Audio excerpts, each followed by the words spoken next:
On today's show, the Dallas Mavericks are the third seed in the Western Conference. Just how likely is it for them to hold on to that seed as we approach the NBA playoffs, and the definitive case for why Luka Doncic should absolutely be first team All NBA this season? All of that and more coming up right here at Locked On Mavs. And this is Locked On Mavericks podcast. Hey, Dallas Mavericks are NBA champions. Bang! Bang! It's good! And the Mavericks have won the game! If you don't believe, you shouldn't be here.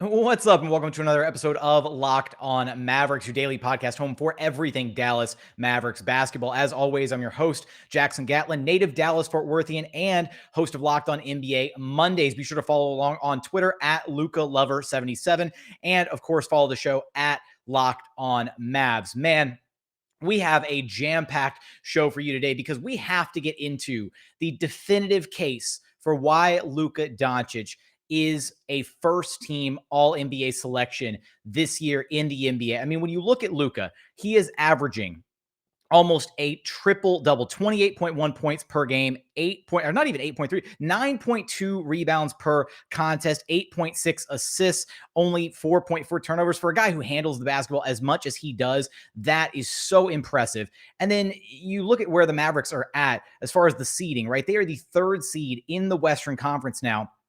Luka has done this as the sole star on this Dallas Mavericks team. The Mavericks got rid of Kristaps Porzingis, all of this, right?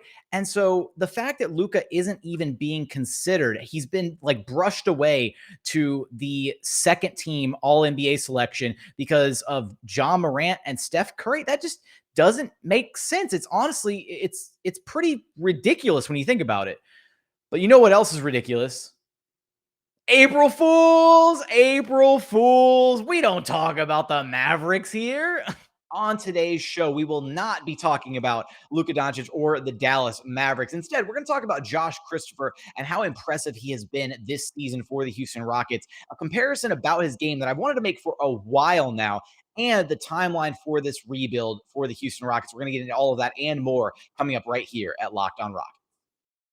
This is Mission Control, Houston. Ignition sequence start. With the second pick in the 2021 NBA Draft, the Houston Rockets select Jalen Green.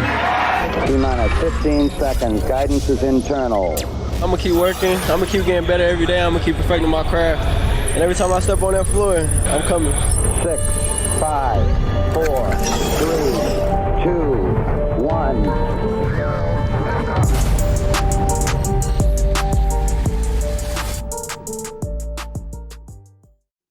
What's up, and welcome to another episode of Locked On Rockets, your daily podcast home for everything Houston Rockets basketball. As always, I'm your host, Jackson Gatlin, native Houstonian, and also host of Locked On NBA Mondays. Be sure to follow along on Twitter at JT Gatlin, and the show, of course, at Locked On Rockets. In today's show, want to talk about Josh Christopher, his impressive season with the Houston Rockets, a comparison that I've wanted to make about his game for a while now, as well as the timeline for the Rockets rebuild, what's going to be, kind of right in front of us here with this offseason, how next season could possibly look, and just kind of the trickle-down effects moving down these next, couple seasons, the plan for getting this Rockets team back to some semblance of irrelevancy at the NBA level. But let's focus here first on Josh Christopher. And before I dive into this potentially kind of out there player comparison, I want to just highlight the fact that, right, Josh has had a really stellar season for the Houston Rockets. This was a guy who, I'm going to being completely honest and upfront, right?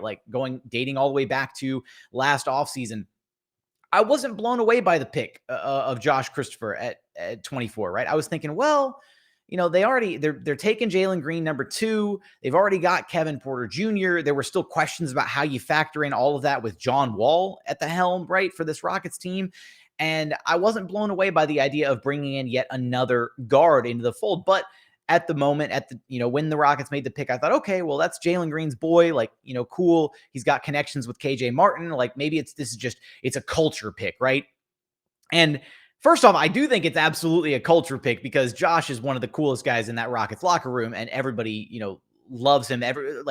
So it can also be a culture pick, but it wound up being a really good pick for the Houston Rockets, because I think you look at this NBA draft and Josh at 24 has to be one of the steals of the draft, right? You look at Alp at 16 and Josh at 24, and the Rockets absolutely finessed in this past NBA draft. So you get to what he's actually been doing on the basketball floor, right? And I think that early this season, when he got, when he spent the time down with RGV, getting those reps in down there, helped him a lot as far as, teaching him how to be a better playmaker and how to really facilitate for others, because there's not really a question about Josh's ability to get his own buckets, right? He can put the ball on the floor. He can create for himself. He can get to that mid-range area that he loves. And that's not necessarily an issue. It's about how he flourishes, or how he plays, I should say, when he needs to be the creating force on the floor. And I don't necessarily know if he's ever going to be, right, a primary playmaker on the floor. I don't think that's his forte, right? His ability is getting into that drive and kick game, attacking a defense, especially when somebody else has already made the first move, or even if they haven't necessarily made the first move, just getting into the teeth of the defense, and then either creating for himself, finishing strong at the rim, or kicking out to the next guy, right? That's what the Steven Silas offense is at its heart, right? It's drive and kick, it's moving the ball to the next guy and getting the defense kind of tilted to where you're going to get a good opportunity, because they're scattered, they're rotating, guys are flying around left and right. And as long as you keep that drive and kick, keep passing out to the next open man, right? Or dishing it to the next open guy down low if there is a big in the game, if you're not playing 5 out. Like, that's kind of what the Steven Silas offense has embodied this season. And the Rockets have tons of guys up and down the entire roster that can play that drive and kick game really, really well. But with Josh specifically, like, he just has he exudes this level of like confidence in his play that when you look at the way that he goes out there and gets his buckets, like, he gets to his spots so comfortably on the floor. And I think that's the important distinction. And that has kind of always been the case since early this season, is Josh can get to the spots that he wants to get to, like, comfortably and reliably. Whereas maybe like with Jalen earlier this season, it was a bit more difficult for him to get to the spots on the floor where he wanted to find success, right? Where guys would kind of shut down his initial drive and he'd kind of walk the ball back out and just kick it to the next guy, or swing the ball around the horn for, another chance on the other side of the floor, that kind of thing. Whereas Josh just gets to his spots. Like, you're not going to really deny Josh. And I think that's because he gets to his triple threat stance. He explodes off the catch really, really well. He makes quick, solid decisions when he's got the basketball about how he's going to attack, whether he's going all the way to the rim, whether he's going to pull up for the mid-range jumper, all of this. And so when you look at the offensive game that he has and how versatile it is, it's really promising to think about what he's able to do at the NBA level moving forward, and just the success that he's already had, I guess, at this point at the NBA level. It's more than I could have hoped at this point, right? And even Steven Silas said it earlier this season. He didn't exactly expect Josh to be a part of the rotation, right? But Josh has played and worked so hard, right? And he's played so well in the minutes that he has gotten, that he's made himself a part of the rotation. He made Steven Silas have to keep him in the rotation after getting spot minutes here and there, to have an opportunity to like showcase himself, to show what he could do. And I think that there's legitimately like some 6th man of the year material there. He's got the two-way play, all of that. But coming up, I want to get into my comp for Josh Christopher. And I've been sitting on this take for a while now, and I want to get this take off. We're going to get there after a quick message from our friends over at betonline.ag, because look, after months of playing, college basketball has determined the top teams in the Final Four and will determine this year's national champion this week. BetOnline is your number one source for all of your betting needs and sports info. From all the latest odds, contests, and player props, you name it, they've got it over at BetOnline. BetOnline remains the best spot for all of your latest sports developments, including podcasts and reviews for all the leagues this season. Now, I'll tell you what, we do have the NCAA tournament right around the corner. Going to crown a champion, absolutely. But we've also got the NBA playoffs right around the corner. And the odds-on favorite to win the chip this season is the Phoenix Suns. They're sitting at plus 300 for the NBA title this year. And then following up right behind them You've got the Milwaukee Bucks at plus 575. So again, a rematch possibly in the finals. But then you've got the Brooklyn Nets at plus 650 and the Golden State Warriors at plus 700. The Boston Celtics, who started the season so bad and have since found their groove and really been playing some incredible basketball the tail end of the season. The Boston Celtics are plus 750. Those are the 5 favorites right now for the NBA title. Which direction are you going when it comes to the NBA title this season? And hey, it's not just basketball. BetOnline has you covered this season for all your sports wagering information needs, including live betting and your favorite Vegas casino games. So head to the website today or use your mobile device to learn more about the trends and action available to you. BetOnline, it's where the game starts. And continuing on here at Locked On Rockets, your daily podcast home for everything Houston Rockets basketball. Now, I want to get this take off about Josh and his style of play and who I am consistently reminded of when I watch him play on a nightly basis. But before I can get there, I want to share these 2 sets of numbers, per 36 numbers about these 2 players. And so we'll start with Josh's per 36 numbers. And here's a reminder, right? Per 36 is a tool to be able to compare players across different game time situations, different eras, all of this, because what it does is it averages out things across what they would be putting up essentially if they were playing 36 minutes a night. So it averages things out so we can compare different players, right? Because Josh has not gotten, a full-blown chance this season to average starters level minutes. So what we do is we take that data set and he's averaging 17 and a half minutes a game, right? So we take the numbers that he has averaged in the 17 or so minutes per game that he's gotten, and we stretch them out to a 36 minutes a night threshold to be able to compare it across other different players, which is why per 36 is a really useful tool when comparing different players and how, what their production has looked like on the floor. So we'll start with Josh's per 36 numbers here. And his per 36 numbers are really solid, right? 15.6 points per contest, 5 rebounds, 4.1 assists, 1.8 steals. The shooting efficiency doesn't change with per 36 because that number is just going to stay the same regardless of if you beef up the numbers or slim down the numbers for comparison purposes. But his shooting numbers, 44% from the floor, just under 30% from 3, 53% from 2. So some decent shooting numbers there. The 3-point percentage, you'd like to see that be a little bit better. He's worked really hard on that 3-point shot this season.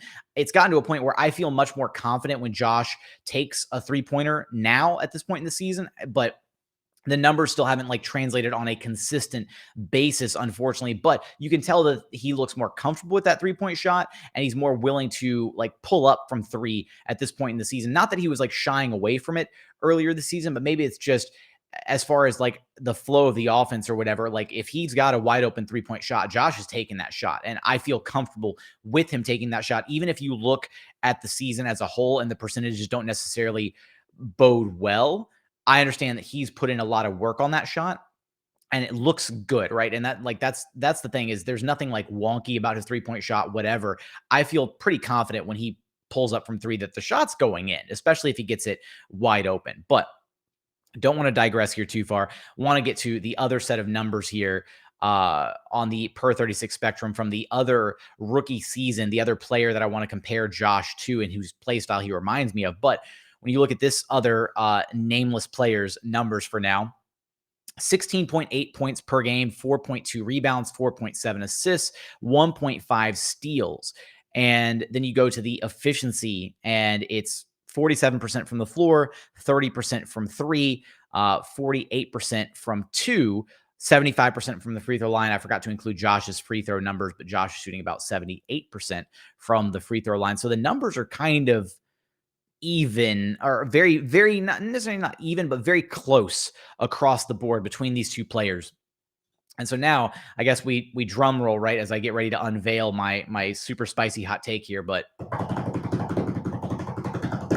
I hope that was loud enough. Dwyane Wade is the player who we're comping to Josh Christopher here, because I never really bought into the idea of the Drew Holiday comp, right? The Drew Holiday comp never really made a ton of sense to me, back during preseason. And that was just one of the comps for Josh that I think a lot of Rockets fans kind of ran with. And it was just, it never really made a ton of sense to me because Drew has always been a bit more of like a methodical player offensively, and Josh is more like that, like freight train. Like you let him loose in transition and he's going to go get a bucket, right? And that was an area that the Rockets highlighted when they drafted him, was his transition play, his ability to get downhill, and then also the defense, right? And so I think maybe when you look at a Drew Holiday, the defensive identity kind of makes a little bit of sense, but the rest of the game never really matched for me. And so with that, I like throughout the season, I've been kind of like trying to figure out like whose game does Josh's game really remind me of? And I had this discussion with somebody earlier this season at a Rockets game, and Dwyane Wade was a name that popped up.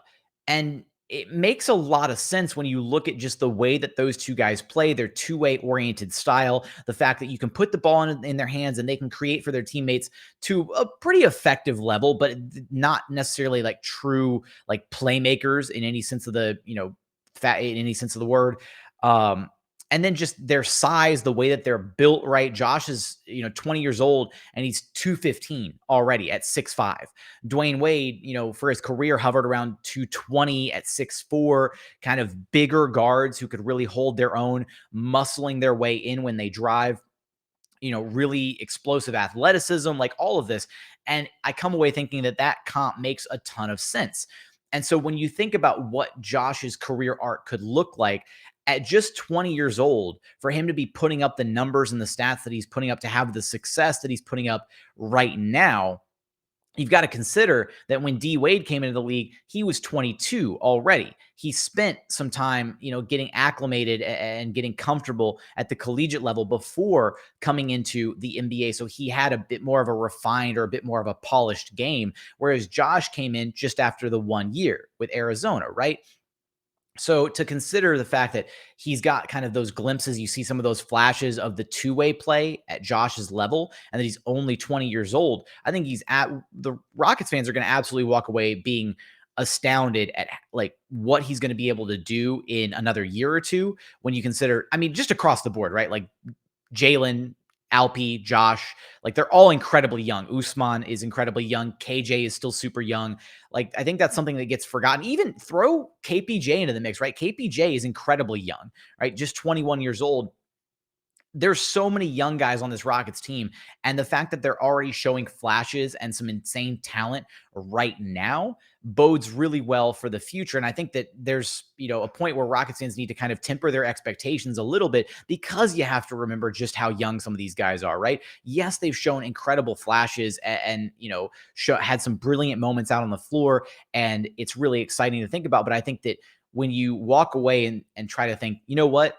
These are a lot of these guys, it's their rookie season or sophomore season. Even for Kevin Porter Jr., it's basically still like the end of his sophomore season as well, as far as like total games played and everything. So giving this young core time to grow and coalesce together, I think has some really exciting possibilities for the future and for the timeline of this Rockets rebuild, which is what I want to finalize here and talk about coming up next, is the timeline for this Rockets rebuild, because we have another season right here where the Rockets have a chance to bottom out, be a top 5 pick in the NBA draft. But what happens? How do you move on from here, right? What does the offseason entail? What is the tentative projected timeline for this organization moving forward as we navigate out of this, this season where they're going to finish as another bottom seeded team? But we're going to get there after a quick message from our friends over at Built Bar, because look, when it comes to protein bars, you've got to check out Built Bar. They are the #1 protein bar on the market. They've got so many incredible flavors to choose from: raspberry, strawberry, cookies and cream, mint brownie, peanut butter, my personal favorite, coconut brownie chunk.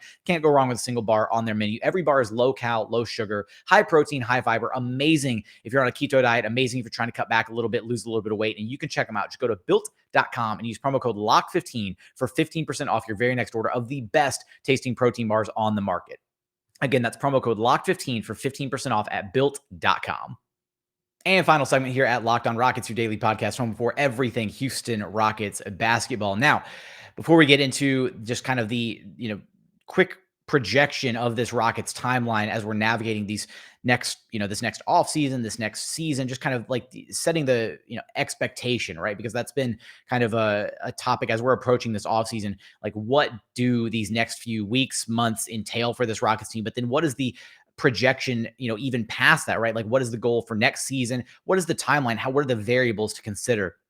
So I kind of want to lay the framework there here in this segment. But quick reminder that a week from today, so a week from Friday, April 1st, there will be a Rockets watch party hosted by the Summit State of Mind guys, which, again, Summit State of Mind, great podcast, great Rockets podcast. You should absolutely be checking it out if you aren't. Justin and Kenny, two brothers who are diehard Rockets fans and incredibly knowledgeable. Go give them a listen if you haven't done so yet.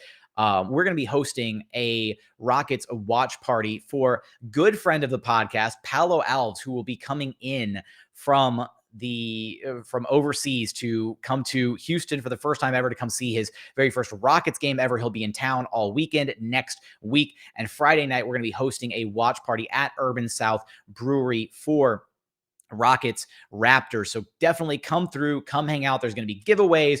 I'll be there. The brothers will be there. Justin and Kenny.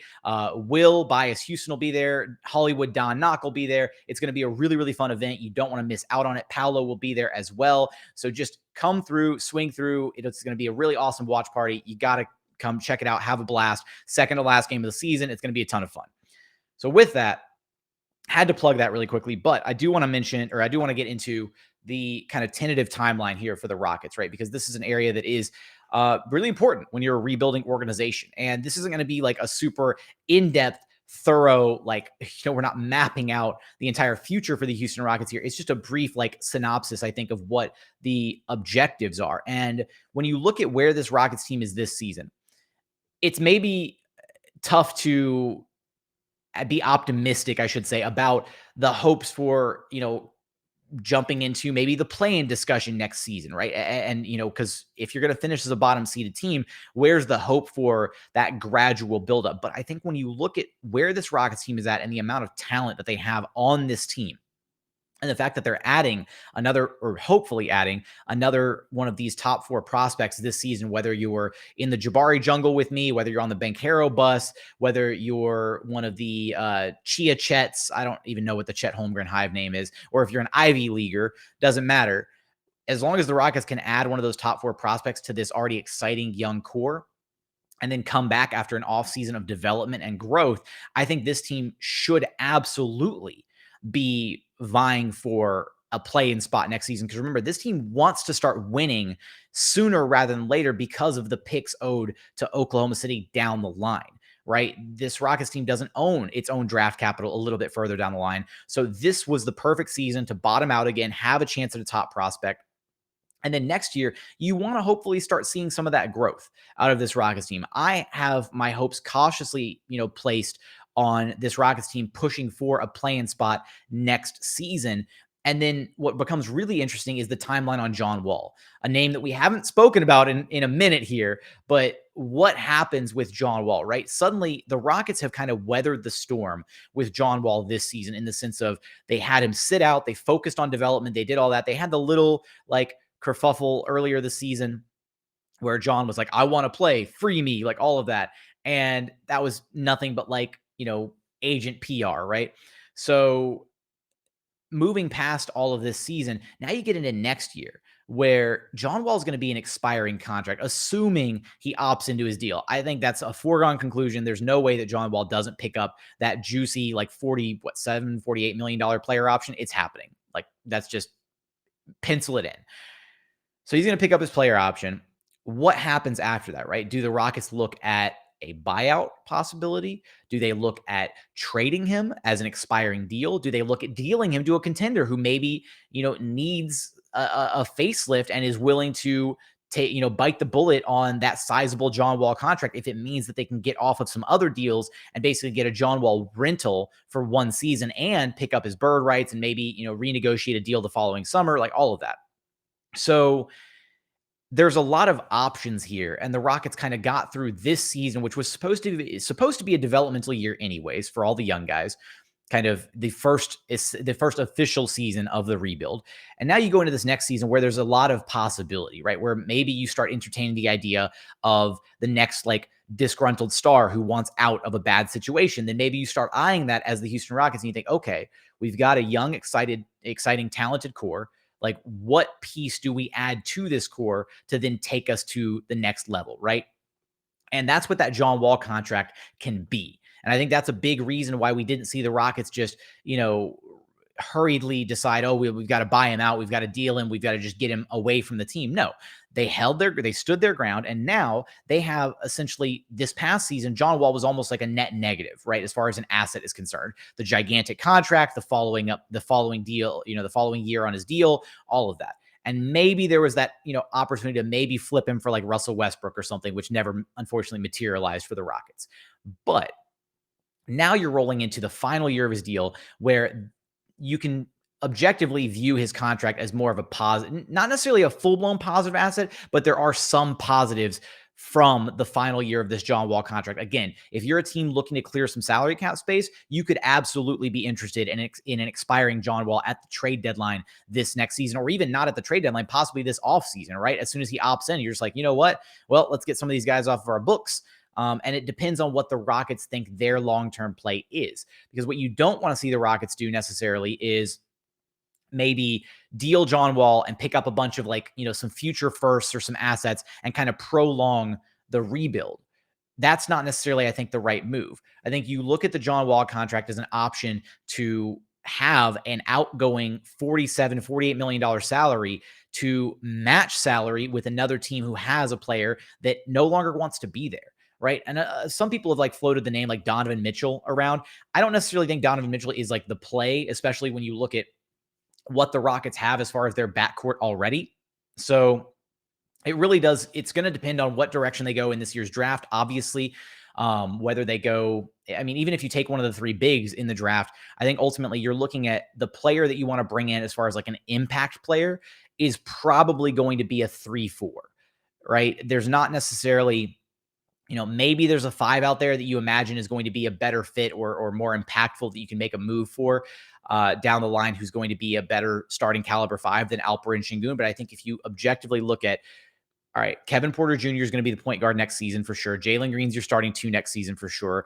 Alperen Sengun may or may not be your starting 5 next season, depending on what happens with Christian Wood and if the Rockets move on from him. And then if the Rockets bring in any one of Jabari Smith, Paolo Banchero, or Chet Holmgren, that's your starting 4. So looking at that core of Rockets players, you try to figure out, okay, who's your 3 going to be? Is it going to be Jae'Sean Tate? Is it going to be KJ Martin? Do they go out and trade for a 3, right? That's kind of the opening in the lineup that I see right now for this Houston Rockets team moving forward. So then you start kind of eyeing around the league and you think, okay, who are some of the small forwards around the league that may or may not become available down the line if things start going sideways for certain teams, right? If the Dallas Mavericks crumple in the first round of the playoffs again and Luka begs for out of Dallas, would Dallas ever trade Luka to the Houston Rockets? Probably a long shot, right? Because they're, division rivals. And I highly doubt that Mark Cuban would want to do that and hand over a franchise piece like that to Tillman Fertitta. But when you consider that the Rockets have, aside from the Oklahoma City Thunder, the Rockets have the most draft capital to fling at a potential target that they're very interested in. And so they're very much poised for making a ton of noise within these next 2 to 3 years, which is why I've tried to tell Rockets fans for a long time now, we're not headed for some monstrous Sacramento Kings-esque rebuild where we're going to be in purgatory and the Rockets are going to be irrelevant for the next, 5, 6, 7 years, decade, whatever, because they have a competent front office. They have made strong decisions ever since the kind of changing of the guard from Daryl Morey to the Rafael Stone era, the Stone Age, if you will. The decision-making process has been smart, has been clean, has been backed by a lot of evidence. I don't know. It's just, I have felt very confident in most, if not all of the decisions that the Rockets front office has made to this point. Be it from the messaging that they've sent to the fans, where we want to build something that's, built for long-term success and sustainable, all of that. I think that even if we go back to the trade deadline, there was a bit of negative press about the fact that the Rockets didn't move Christian Wood or Eric Gordon and that all they did was move Daniel Theis. But ultimately, I thought that was a really strong trade deadline because no trade for Eric Gordon or Christian Wood is better than a bad trade for one of those guys, right? And if they thought that they could revisit those 2 players maybe this offseason and get something back better for them, rather than doing something at the trade deadline just because they felt like they needed to make a move, then I commend them for going that direction, right? And they also, after realizing that they made a mistake with Daniel Tice and signing him to a long-term deal, they effectively got him off the books without having to pay anything. Like, that is an impressive, way to manage your assets, right? They realized they made a mistake with Tice. They came back, they fixed it, and now they had, the opening in the rotation for Alper and Şengün, and also the opening, down the line in future years for Alp to potentially just take over the reins at the starting 5 spot. So ultimately, I walk away thinking, being cautiously optimistic about this Rockets team, their timeline moving forward, because they're not going to be a bad team for years to come, right? I think this team is poised to take a step next season because of how good we've already seen Jalen Green play at the back half of this season. He's going to come in and be a monster next year. KPJ has looked really, really good in the minutes where he hasn't been playing alongside Christian Wood. And I think there's just that's the biggest question mark for this team moving into the offseason is pretty much what happens with Christian Wood. That is probably the number one question mark for this Rockets team moving forward is he a part of the long-term success for this Rockets team, or is he going to be gone this summer? And for me, I think at this point, even as good as he's played in certain stretches, I think moving on from Christian Wood has to be the move this summer if you're the Houston Rockets, because Jalen Green and Kevin Porter Jr. have shown you just how good they can be when Christian Wood isn't out there and when they are the de facto, first and second options for this Rockets team. So with that, those are just some general kind of spewed out thoughts on the timeline for this Rockets rebuild. Hopefully some optimism moving forward. But as always, appreciate you for checking out the show. If you haven't done so yet, please consider subscribing wherever you listen to your podcasts, Apple, Spotify, Google, brand new Odyssey app, free and available on all platforms. Also, check us out on YouTube. Search Locked On Rockets on YouTube. Like, comment, subscribe, all of that. I almost forgot, and I need to put a Post-it note. I started doing my rundown here at the end of the episode, so if you already tuned out, I'm so sorry. But last season had to put a Post-it note on my monitor to remind myself to do a tankathon spin at the end of every episode. And I've missed that a couple times here. I need to go buy some Post-it notes and put that on my monitor so I don't forget anymore. But we are at the end of the episode, which means doing a tankathon spin. So here we go. Let's run these numbers. Oh, God, that is the worst, one of the worst spins that we've gotten so far this season. Lakers jumped up to number 1, which means it's New Orleans' pick. So they jumped up 7 spots to number 1. Portland jumped up 4 spots to number 2. Orlando fell to number 3, and Houston fell to number 4. That is just, I don't like that at all. I guess if I'm the New Orleans, at least the Rockets walk away with a number 4 overall pick. They're still getting one of the top 4 prospects, but Orlando is not going to take a guard. Portland, who knows what Portland's going to do with that pick because they're quote unquote retooling around Dame. Do they actually draft, a potential franchise changing rookie, or do they trade the pick to try and get a more established star to pair alongside Damian Lillard? I don't know. Maybe they could flip a pick for Bradley Beal. There's a million different directions they could go with that, but I guess I'll go, if I'm New Orleans, number 1 overall, let's go Jabari Smith. Let's go Chet Holmgren to Portland. Let's go Paolo Banchero to Orlando, which leaves the Rockets with Jaden Ivey. I just can't see any of those first few teams. Or I'd be really hard pressed to imagine New Orleans taking Jaden Ivey number 1 overall, even if that makes necessarily more sense for them and their current roster configuration.